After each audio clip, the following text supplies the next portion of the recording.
Lord, Ikaw na ang mag-alis sa mga taong masama sa aking buhay.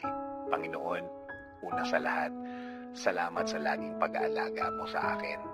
Salamat sa pagmamahal mo sa akin. Salamat sa laging sagot sa aking mga pangangailangan at kapayapaan sa buhay ko. Panginoon, alam ko pong hindi naman perpekto ang mundong ito. Hindi lahat ay kaya kong i-please.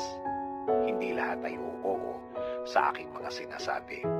At Panginoon, alam ko din na hindi ako perpektong tao. Minsan may mga nasasaktan ako along the way sa mga words ko, sa mga ginagawa ko, or every time I voice out my opinion. Alam ko somehow, Lord, may mga nasasaktan ako nang hindi ko sinasadya. Lord, humihingi po ako ng kapatawaran. Forgive me because sometimes I cannot